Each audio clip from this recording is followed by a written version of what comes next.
ప్రస్తుతం అయితే మనం గాంధీ భవన్ లో ఉన్నాం. మనతో పాటు ఉన్నారు టీపీసీసీ అధికార ప్రతినిధి చరణ్ కౌశిక్ యాదవ్ గారు ఉన్నారు. అయితే వారిని అడిగి మరిన్ని విషయాలు తెలుసుకుందాం. సార్ నమస్తే. స్థానిక సంస్థల ఎన్నికల్లో కాంగ్రెస్ ప్రభుత్వం పరిస్థితి ఏ విధంగా ఉంటుంది? అంటే కాంగ్రెస్ పార్టీ ఆల్రెడీ చేయాల్సిన ప్రక్రియలో ఎక్కడ చిన్న పొరపాటు చేయకుండా బీసీలకు సంబంధించిన 42% రిజర్వేషన్ ఇచ్చే ప్రయత్నంలో ఎక్కడ కూడా చిన్న పొరపాటు చేయలేదు. కులగన్న కావచ్చు, డెడికేషన్ కమిషన్ కావచ్చు, హైకోర్టులో కేసులు కావచ్చు, తర్వాత అసెంబ్లీలో బిల్లు కావచ్చు, తర్వాత చేయాల్సిన ప్రక్రియలో ఎక్కడ చిన్న పొరపాటు చేయకుండా 42% ఇచ్చే ఉద్దేశంతో ప్రభుత్వం ముందు పోయింది. కాకపోతే హైకోర్టులో కావచ్చు, సుప్రీంకోర్టులో కేసులలో ప్రధానంగా హైకోర్టులో తెలుసుకోవడం, అదేవిధంగా హైకోర్టులో 50% ఒప్పుకోకపోవడం, పాత నిబంధనలు మాత్రం తీసుకురావడంతో ప్రధానంగా ఇప్పుడు ఎలక్షన్లు పెట్టాలని చెప్పి ప్రభుత్వం ఒక నిర్ణయానికి వచ్చి గతంలో ఉన్నటువంటి రిజర్వేషన్ల ఆధారంగా మాత్రమే, అంటే 50%లో ఎస్సీ ఎస్టీ వాళ్ళు బొంగ మిగిలింది మాత్రమే బీసీలకు ఇచ్చుకోవాలి. దానిలో భాగంగా ఇప్పుడు చాలా పకడ్బందీగా కులగన్న సంబంధించిన డేటా రాష్ట్ర ప్రభుత్వం దగ్గర ఉంది కాబట్టి అదేవిధంగా ఇక్కడ రిజర్వేషన్లు కూడా చాలా స్పష్టంగా ప్రకటించారు. అదే కాకుండా బీసీలకు సంబంధించి ఇంకా హైకోర్టులో వాదనలు కూడా జరుగుతూ ఉన్నాయి. అదే కాకుండా బీసీలకు సంబంధించి 42% రిజర్వేషన్ ఇవ్వాలంటే ఖచ్చితంగా ప్రత్యేకమైన చట్టం చేయాలి, లేకపోతే 9th షెడ్యూల్లోనే పెట్టాలి. ఈ 9th షెడ్యూల్లో పెట్టాలన్నా ప్రత్యేక చట్టం చేయాలన్నా ఖచ్చితంగా కేంద్ర ప్రభుత్వం అదేవిధంగా పార్లమెంట్లో చేయాల్సిన చట్టం. అదే కాకుండా భారతీయ జనతా పార్టీ కూడా 2 నాలుకల దూరంతో ముందుకు పోతూ ఉంది. రాష్ట్రంలో ఒక విధంగా, కేంద్రంలో ఒక విధంగా భారతీయ జనతా పార్టీ ముందుకు పోతూ ఉంది. కాబట్టి ఖచ్చితంగా కేంద్రము అదేవిధంగా కేంద్రంలో ఉన్నటువంటి ఏదైతే ప్రతిపక్ష పార్టీ లోక్సభ పక్ష నేత రాహుల్ గాంధీ గారు ఖచ్చితంగా బిల్లు మద్దతు ఇస్తానని చెప్పడంతో ఖచ్చితంగా భారతీయ జనతా పార్టీ అనుకుంటే ఈ బిల్లు పాస్ అయ్యే అవకాశం ఉంది. అంటే ఈ పెన్షన్ విధానంలో కూడా పాత పద్ధతిని అనుసరిస్తుంది, కొత్త విధానంలో ఇంకా అమలు పరచడం లేదు, అది గుర్తుకు కూడా చేసుకోవట్లేదు అనేది ప్రజలు విమర్శిస్తున్నారు. దానిపై మీ స్పందన ఏంటి? అంటే ఇప్పుడు రాష్ట్ర ఆర్థిక పరిస్థితి బాగాలేదు. పరిస్థితి బాగాలేనప్పుడు తెలంగాణ రాష్ట్రంలో సంక్షేమ కార్యక్రమాలు కావచ్చు, తెలంగాణ రాష్ట్ర అప్పులు కావచ్చు, అప్పులకే నెలకు 6,000 కోట్ల రూపాయలు వడ్డీ అవుతూ ఉంది. ఇంకొక 6,000 కోట్ల రూపాయలు జీతాల పెన్షన్లకు అవుతూ ఉంది. ఇంకా 6,000 కోట్ల రూపాయలు మాత్రమే మిగులుతూ ఉన్నాయి. ఈ రాష్ట్రంలో అన్ని సంక్షేమ కార్యక్రమాలు కావచ్చు, పెన్షన్లు కావచ్చు, అన్నీ పకడ్బందీగా అమలు చేయాలంటే ఖచ్చితంగా 22,000 కోట్ల రూపాయలు కావాలి. 4,000 కోట్ల రూపాయలు డెఫిషియన్సీ ఉన్నది. దేశవ్యాప్తంగా ఇన్ఫ్లేషన్ కావచ్చు, రియల్ ఎస్టేట్ ప్రధానంగా పడిపోవడంతో దేశవ్యాప్త జీడిపిలనే ఎకనామిక్ గ్రోత్ 6 to 7% తగ్గిన పరిస్థితి మనం చూస్తూ ఉన్నాం. కాబట్టి ఇవన్నీ సరిదిద్దుకున్న తర్వాత ఖచ్చితంగా ఏదైతే పెన్షన్ పెంచుతామని చెప్పి మాట ఇచ్చినా దానికి కట్టుబడినాం. ఇంకా 3 సంవత్సరాల కాలం పాటు టైం ఉంది కాబట్టి ఆ టైంలో ఖచ్చితంగా చెప్పిన మాట ప్రకారం పెన్షన్లు పెంచే ప్రయత్నంలో ప్రభుత్వం ముందుకు పోతుంది. అంటే మహిళలకు ఇచ్చే 2,500 కూడా కనీసం గుర్తు చేసుకోవట్లేదు. అదేవిధంగా వృద్ధులను కానీ వికలాంగులను మరీ మర్చిపోయిందని అయితే ప్రజలు విమర్శిస్తున్నారు. దానిపై మీ స్పందన ఏంటి? ఒక్కొక్కటి సరిదిద్దుకునే ప్రయత్నంలో ప్రభుత్వం ముందుకు పోతూ ఉంది. అదే కాకుండా మొదటగా ఏదైతే ఇందిరమ్మ ఇండ్లు గత 10 సంవత్సరాల కాలంలో ఇండ్లు ఇవ్వలేదు కాబట్టి ఇండ్లు ఇచ్చే ప్రయత్నం. అదే కాకుండా 200 యూనిట్ల వరకు ఉచిత కరెంటు, 500 రూపాయల గ్యాస్ సిలిండరు, మహిళా సంక్షేమం కోసం 20,000 కోట్ల రూపాయల వడ్డీ లేని రుణాలు, అదే కాకుండా సోలార్ విద్యుత్తులో మహిళల భాగస్వామ్యం చేసుడు, ఉచిత ఆర్టీసీ బస్ ప్రయాణం నెలకు 300 కోట్ల రూపాయలు రాష్ట్ర ప్రభుత్వం చెల్లిస్తూ ఉంది. ఆరోగ్యశ్రీకి 5 లక్షల నుంచి 10 లక్షల రూపాయలు.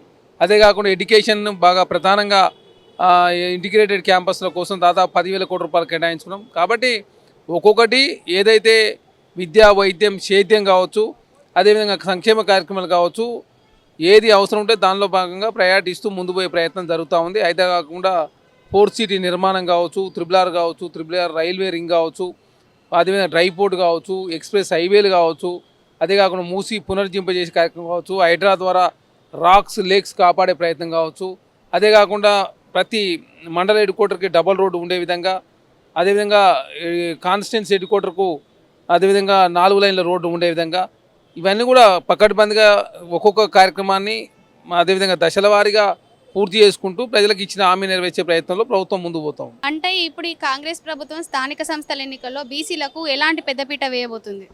అంటే బీసీలకు సంబంధించిన అంశం విషయంలో చాలా స్పష్టంగా 2 సంవత్సరాల కాలంలో అసెంబ్లీలో ఏదైతే బిల్లు పెట్టుడే కాదు, విద్యా ఉద్యోగాల్లో 42% రిజర్వేషన్ ఇవ్వాలని చెప్పి ప్రభుత్వం భావించి కులగన్న చేసిరు. అదే కాకుండా త్రిబుల్ టెస్ట్ నిర్వహించారు. అదే కాకుండా డెడికేషన్ కమిషన్ ఏర్పాటు చేసిరు. తర్వాత క్యాబినెట్లో చర్చించి అసెంబ్లీలో బిల్లు పాస్ చేసి, కౌన్సిల్లో బిల్లు పాస్ చేసి గవర్నర్ గారు పంపిన తర్వాత గవర్నర్ గారి నుంచి కేంద్ర హోంశాఖ పోయింది. హోంశాఖ నుంచి రాష్ట్రపతి దగ్గర బిల్లులు పెండింగ్ ఉన్న పరిస్థితి మనం చూస్తూ ఉన్నాం. కాబట్టి అదే కాకుండా హైకోర్టులో కేసులు పడ్డాయి, తర్వాత సుప్రీంకోర్టులో కేసులు, తర్వాత న్యాయవాదులను పెట్టి వాదించే ప్రయత్నంలో ముందుకు పోతూ ఖచ్చితంగా ఈ సమస్య పరిష్కారం హైకోర్టులోకి తేలాల్సిన అవసరం ఉంది. అదే కాకుండా కేంద్రంలో కేంద్ర ప్రభుత్వం కూడా సహకారం అందిస్తలేదు. రాష్ట్రంలో ఒక మాట, కేంద్రంలో ఒక మాట మాట్లాడుతూ ఉన్నారు. అదే కాకుండా జంతర్ మంతర్ దగ్గర కాంగ్రెస్ పార్టీ ధర్నా నిర్వహించడం, కులగణలో చేయాలని చెప్పి కేంద్రం ఒత్తిడి చేస్తే జనగణలో కులగణ చేస్తామని చెప్పి కేంద్ర ప్రభుత్వం ఆల్రెడీ ప్రారంభించింది. కాబట్టి బీసీలకు సంబంధించి 42% రిజర్వేషన్ ఇచ్చే ప్రయత్నంలో పార్టీ పరంగా 42% నుంచి 60% వరకు ఇస్తానికి ప్రభుత్వం కావచ్చు పార్టీ సిద్ధంగా. కాకపోతే అధికారికంగా ఇవ్వడానికి ఖచ్చితంగా చట్టాలు అడ్డొస్తూ ఉన్నాయి. రాజ్యాంగం ఉల్లంఘన జరిగిందని చెప్పి చాలామంది కోర్టు పోయారు. కాబట్టి దానిలో భాగంగా కొంత లేట్ అవుతున్నప్పటికీ ఖచ్చితంగా భవిష్యత్తులో కాంగ్రెస్ పార్టీ కేంద్రం మీద ఒత్తిడి తెచ్చే ప్రయత్నం కావచ్చు, భారతీయ జనతా పార్టీ ఒత్తిడి తీసుకొచ్చి ఖచ్చితంగా 42% రిజర్వేషన్ ఇచ్చే ప్రయత్నంలో ఏ అవకాశాన్ని వృధా చేసుకుని ముందుకు పోయే ప్రయత్నంలో కాంగ్రెస్ పార్టీ ముందుకు పోతాం.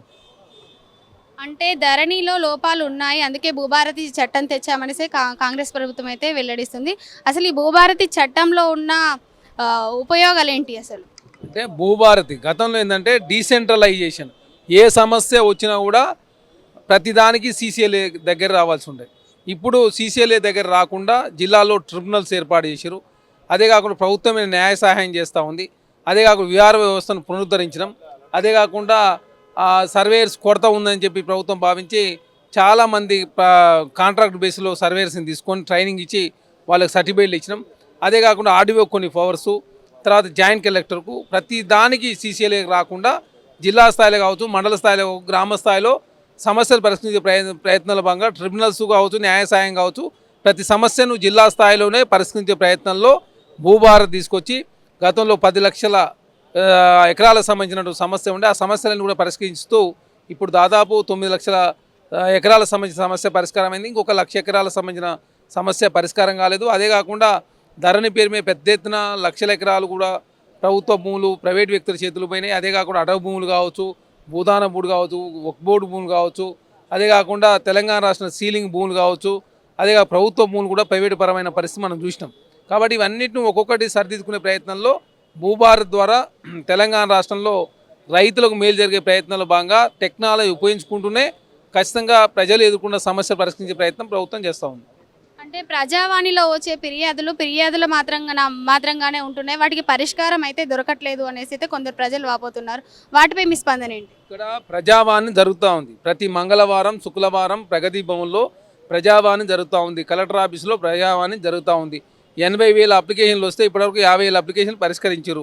అదే కాకుండా మంత్రులు కావచ్చు, ముఖ్యమంత్రి గారు కావచ్చు, అధికారులు కావచ్చు, గతంలో లాగా కాకుండా ఇప్పుడు అందరు కలుస్తూనే ఉన్నారు.